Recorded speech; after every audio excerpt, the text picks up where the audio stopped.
আসসালামু আলাইকুম, welcome to my channel Rabia's kitchen. আজকে চলে এসেছি পারফেক্টভাবে দুধ চা বানাবার নিয়ম নিয়ে। কীভাবে পারফেক্ট দুধ চা বানিয়ে সকলের মন নিমিষে জয় করে নিতে পারো। বন্ধুরা, এরমভাবে বানিয়ে দেখতে পারো, সকলেই খুশি হয়ে যাবে।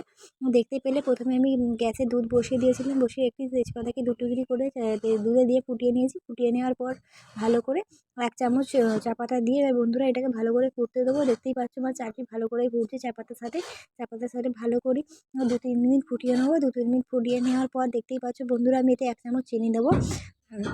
1 চামচ চিনি দিচ্ছি। এতে 1 চামচ চিনি ব্যবহার করছি।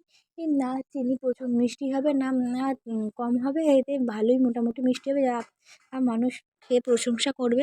দেখতেই পাচ্ছ চায়ের কালারটি কি দুর্দান্ত এসছে। খুবই সুন্দর চায়ের ফ্লেভারটি হয়েছে বন্ধুরা। আমরা তো বানিয়ে খেয়েছি, খেয়ে খুবই সুন্দর হয়েছে। তোমাদেরকে বলছি অবশ্যই ট্রাই করে দেখবে। চায়ের ফ্লেভারটি দুর্দান্ত হয়েছে। কালারও দেখতেই পাচ্ছ কি সুন্দর কালার এসছে। তোমরা অবশ্যই একবার ট্রাই করে দেখবে এরকম চা বাড়িতে। খেতে অসাধারণ খেতে। সন্ধেবেলায় এরকম চা আর সাথে যদি থাকে ঝালমুড়ি কিংবা কোনো পকোড়া, আহা, সন্ধে তো জমে গেল।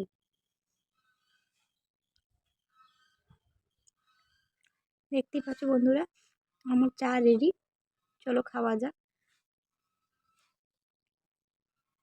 বন্ধুরা, চ্যানেলটিকে সাবস্ক্রাইব করে পাশে থাকবে, বেল আইকনটি বাজিয়ে দেবে এবং একটি কমেন্ট করবে। তোমাদের একটি কমেন্ট আমাদের উৎসাহ দেয় নতুন একটি ভিডিও বানানোর জন্য।